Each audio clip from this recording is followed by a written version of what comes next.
Hello and welcome to another episode of Keeping Up with Kendall. Hi, my name is Dr. Tony Cruz. I'm the campus president here at the Kendall campus of Miami-Dade College.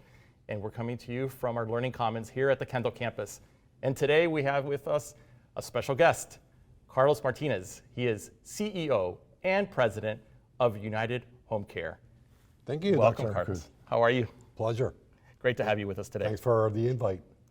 Well, we're going to have, I think, a good time today. We're going to be talking about you, obviously. And so let's start out with, tell us a bit about yourself, where you grew up, Okay. your academic, professional journey. Well, I was born in Cuba, and I came to this country. I was blessed to come to this country at the age of 3. So I grew up in Miami, went through the public school system, graduated from Miami Jackson Senior High in 1982. And there, while a student at Miami Jackson, I met Carrie Meek, who had her office up in the North Campus. And she had a special program for kids that, not necessarily troubled kids. I wouldn't consider myself a troubled kid. But kids that needed to be mentored to continue their higher learning, right? And she had this special program where she herself mentored me and her staff. So when I graduated from Miami Jackson, I went on to Miami-Dade North Campus. Right. And I was there. I was a member of the Honor Society, Phi Theta Kappa, I believe it was, and Phi Beta Lambda, the Business Honor Society as well. I excelled in my higher learning education, although I was not wouldn't categorize me as a good student in high school. Right. Miami-Dade offered me the opportunity to develop my study skills and the skills that I lacked when I transitioned from high school into college. So I'm indebted to Miami-Dade because I am today who I am, and major part because of Miami-Dade College. Yeah.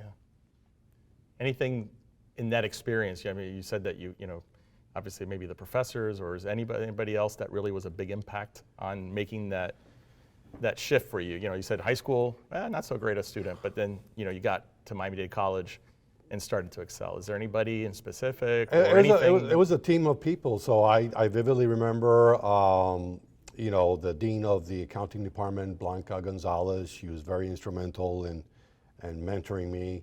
I wanted to be an economics student, and I had the grades, and I had, you know, competed with Phi Beta Lambda and economic competitions and won first place. I had the half scholarship to Georgetown University. Wow. That I received from Miami-Dade, and also the faculty staff scholarship from the North Campus. So it was a group of individuals that took interest in my career, in my goals and aspirations. Yeah. And then they follow it through with mentorship, you know, registering for classes, applying for financial aid. All that assistance and help was instrumental, because otherwise I probably would not have continued my education. Right. I had a different learning experience when I transitioned to FIU afterwards. You know, it was very impersonal. They probably won't like this, but I have to emphasize the differentiation between Miami-Dade College and a major upper level, you know, university system, whichever that may be, because I ended up graduating from St. Thomas University. But it wasn't the same. Maybe hand-holding, I would say, to a certain degree. Sure. But it was a necessary, you know, hand-holding. Nobody studied for me. I had to do that on my own. Right. But the legwork, the paperwork, you're getting through those barriers. I think exactly. There's a lot of barriers in higher education in general. Absolutely. And I think when students come, and they come to us, you know, with all different levels of academic preparation, of knowledge about higher education, but our job is to get them there, right? Right. And like you said, hand-holding, I see it as a positive thing. So do I. Because like you said, you still had to excel in the classroom. Right. But somebody was saying to you, hey, I can help you with this, or I Right. can get you through this. And all the hoops that there may have been, they helped Right. you through those hoops that helped you Right. get through the degree. So I had a major challenge that I had to overcome, but I had to do that myself with the assistance of campus faculty. But I developed mathophobia when I was in 3rd grade, and I went through the school system taking or avoiding to take math as much as possible. Sure. And then when I entered college, I had to face that fear. Yeah. But there were tutors. There was a tutoring department, which ironically I ended up being a math tutor in the tutoring department. So you went from math phobia went to being a tutor. I went Wow, from complete math phobia Yeah. to becoming a math tutor. I took all the way up to calculus in Miami-Dade College because I wanted to be an economist. I was going to transition to Georgetown University. Then I had something very interesting that happened. I was talking to one of my professors, one of my mentors, and they're saying, Carlos, because I got married in my 2nd year of college. So the professor said, if you want to become an economist, you're going to have to, pretty much get a PhD. That's a long time. That's correct, yeah. Why don't you switch to accounting, which is more practical? And I had aced my accounting classes, and I had developed a good relationship with the dean of the accounting department. So I did that. I transitioned to accounting, and that's what I majored in, and got a bachelor's degree. And then I became a CPA, a certified public accountant, and I worked for the big firms. I worked for Price Waterhouse and Coopers and Lybrand. Wow. I worked in Venezuela with Price Waterhouse, an audit manager there. So, the profession that I selected really gave me the base and knowledge to not only work in the industry here in the United States, but also to work abroad as an expatriate. In Venezuela and then in Brazil. And then I came back to the States, and today I started with United HomeCare as the CFO. And then in 2015, when my predecessor retired, I was promoted to president and CEO. Awesome. So it's been very fulfilling for me professionally, but it all goes back to someone that took an interest in me and helped me develop into who I am today. Sometimes that's all it takes, because obviously you had the potential, and somebody had to unlock that exactly. potential, right? I had the potential, but there's a few things that had to happen. I had to develop self-confidence in myself. I had to develop study skills that I lacked, right? And then take it from there. Yeah, it's a process. There's a lot of dedication. And there was a lot of distractions back in the day. When I was going to high school, we had the McDuffie riots in 1980s. We had the Mariel boat lift. We had also people who were fleeing communism in Nicaragua. So there was a confluence of political unrest, of social unrest in our community that were distracting, to say the least. Sure, very understandable.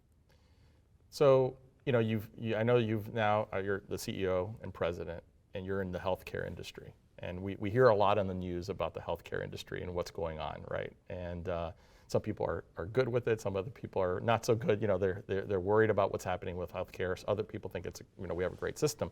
Nonetheless, there's always opinions. But as a leader in healthcare, what are some of the challenges, and I also think of opportunities in the healthcare industry right now? Right. So the healthcare industry, the major challenge that I see in the industry, and particularly in the home health care industry, which is the subset of the industry where we operate, is workforce development.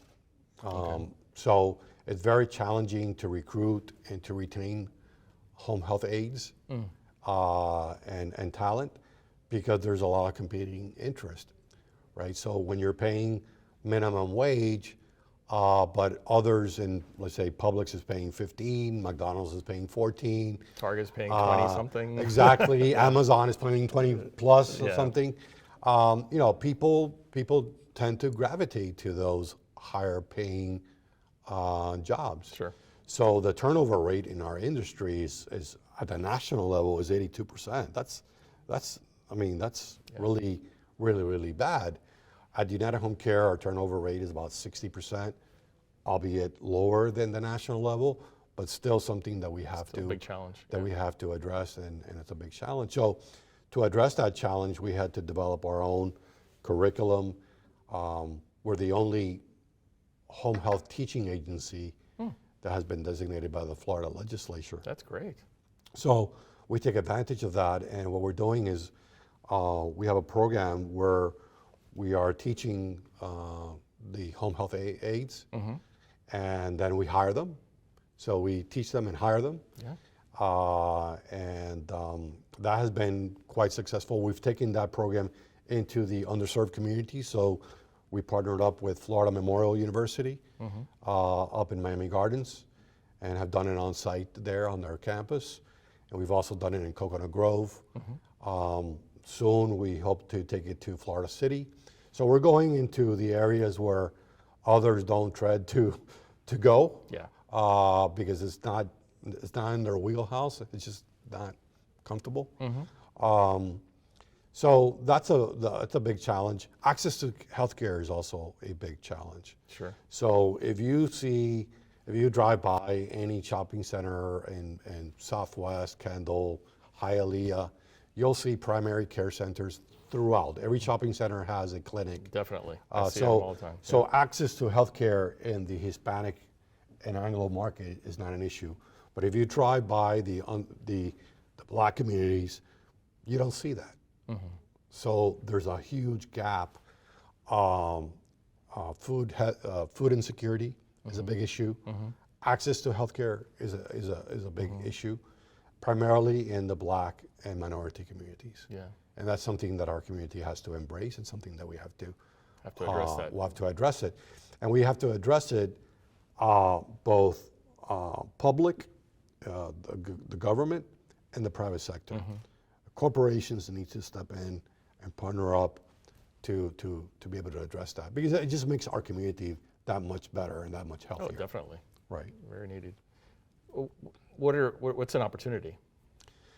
The opportunities are there. Like I said, there's gaps, and there's areas where it's basically virgin land, right? Anybody with some foresight and can go in and address those gaps. Right. Right. There's opportunities for home health entities and healthcare entities to partner up with developers that are developing affordable housing in some of these areas, right? So there's space that's available, let's say in the lobby area or in a common area, where you can have a pantry, a food pantry. Right. Alapata, the YMCA in Alapata has that. They do. They have a building at affordable housing, and they have a food pantry called La Bodega. So they address their food insecurity. But we need to replicate that. It's not enough, right? We need more of those. We need more of that. Right? Yeah. I think Miami-Dade College could be a great partner in that regards, because you do have major campuses and outreach centers and in some of these areas that we're talking about. Sure. So that's an example. That's a great example of how a large institution has gone into the communities to meet the community needs. So I applaud Miami-Dade College for having done that. Yeah. Yeah, we have food pantries on all our campuses. Probably not widely known as much as it should be known, but so that helps our students. And we're working in collaboration with a few other organizations to see how we can broaden that to the broader community, to bring it to the community and maybe get a grant or something that would help us extend the food pantry, not just to the individuals, our students, but people who live in surrounding areas of our Correct. campuses. I mean, that's really needed.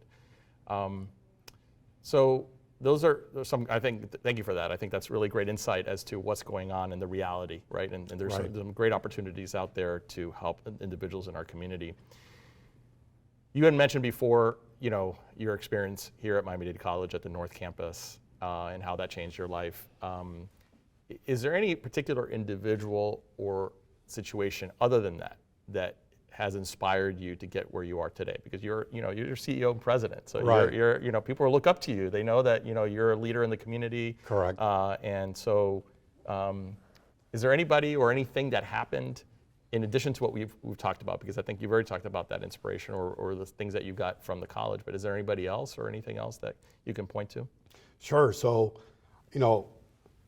along the way, as we develop ourselves personally and as we develop ourselves professionally, it's always important to have individuals that you look up to or that you can tap into to them as a resource or as a sounding board. Hey, I'm Right. thinking I'm doing this. What do you think about it?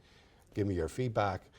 And that helps you hone your own internal skills, right? So eventually you make decisions. But I would say I'd had three major individuals that had an impact on me. They may not know in themselves that they had an impact Right. on me, but they did. One of them was Tony Arguez from BDO now, back in the day when I graduated from Miami-Dade with an associate degree, I looked around for internships. And I was referred to the firm, back then it was called Kaplan Morris and Brown, that then transitioned to Morris and Brown, Arguez and Farah, and then BDO. But Tony Arguez and a gentleman named Bert Brown, he was one of the partners, and they gave me that opportunity. Most of the other interns were the sons or daughters of their clients, right? Right. So they had major clients, and their sons and daughters would, they went to UF, they would come down for the summer, worked at the firm, and that worked very well for them. I was the oddball. I mean, You're the outsider. I was the outsider. You're trying to get in there and get the opportunity, right? But then again, you have to prove yourself. You have to work that much harder to get ahead. So Tony Arguez was a major impact. Later on, I had George Perez. I worked with the Related Group. I learned a phenomenal amount from a business sense from George. Very, very smart guy. And I learned a lot from him. And then when I came back to the States from Venezuela and Brazil, my predecessor, Jose Fox, was also a key inspiration for me. I mean, I still remember to this day some of his advice. He would say, Carlos, when faced with a challenge, just take the high road. Don't worry about the money. If you do the right thing for the right purposes, the money will follow. That's great So advice. I keep that almost like a mantra. So yeah, there's people that have been inspirational in my life. Yeah. That I've developed into, And like you said, that sometimes these individuals don't even know it, right? I mean, sometimes they they don't know it, right. but you were looking at them as people that were doing something great. You right. wanted to And this is great to emulate be able that. to recognize them. Yeah, it's fair. in that regards. Yeah, very good. So, we have an audience out there of students, of community members, and they really want to know maybe some words of wisdom that you can share. Is there anything in particular that you like to share? I mean, you've shared a lot so far, obviously, about your story, about your journey, about the college. Is there anything in particular, any words of wisdom that you'd like to share with the audience? Two major things, and this is something that helped me to be able to face my fears. So, I like I said, I attended the North Campus, so I would drive every day up 27th Avenue to the North Campus, and when I reached 27th and like around 60th Street, in the corner there's a monument. It's the Martin Luther King Park, and there's a granite stone that says, "Courage faces fear and thereby masters it." that was said by Dr. Martin Luther King. I would read that every day. So every day in my mind, courage faces fear. Courage faces fear, and thereby masters it. So my fear was math. So every day I ingrained in myself that I had to face that fear. I did. I overcame it, and it's been very. So whatever your fear whatever fear someone may have, Right. you have to face it. Face it head on. Don't delay it. The further you push it back, the worse it gets. So that's something that I especially when I talk to the younger audience, I emphasize on that. The other thing is seek out a mentor. Okay, some people are more inclined to reach out to you, but in some cases that doesn't happen. But I haven't come across any situation where I've asked someone, could you be my mentor, and they have declined. That has not happened. Okay. I'm not saying it could, but try to seek out a mentor, someone that you look up to. That's not related to you, right? Or, I mean, you can have someone that's related to you as well, right. an uncle or a cousin or something that you can do that. But if you can seek out someone that is impartial, because sometimes to be a good mentor, you have to call. Yeah, you have to deliver the bad news, right? Exactly. And give them the tough talk. Exactly. And if they do that, without any reservations, then that will make you a much better individual, much better person. Definitely, mentors can be extraordinary. And the way at least my experiences have been, it doesn't have to be necessarily just in your field or your industry, it could, or your interests. Sometimes it could be somebody that has completely different interests than you, but they have the wisdom, right? They have the foresight and the insight to give you, so you can do better. I guess the best way to characterize this is Carlos Sabater, who graduated from FIU, partner at one of the large accounting firms. He said, when he was in college and he looked for a mentor, he always seeked someone. He categorizes life to be, a book, right? And you want to find someone as a mentor who is a few chapters ahead of you, right? I found that very interesting and very, very, very good. That's a great one. Yeah. Well, I really enjoyed our conversation today. Likewise. Carlos, and I thank you for coming on the show.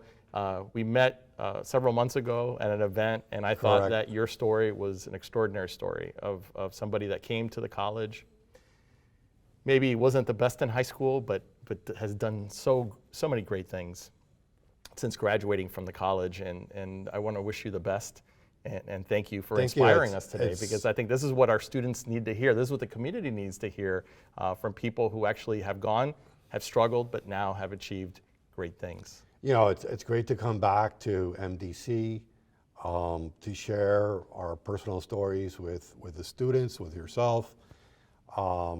Seeing the campus grow is phenomenal. And I tell people, if you want to invest money, invest in education. And if you really want to get your return on investment, invest in Miami-Dade College, because by far it's the best investment. That's a powerful message. Yes, thank you for absolutely. that. That's great. Well, thank you again for joining us today. And thank you for joining us on Keeping Up with Kendall. Catch you next time.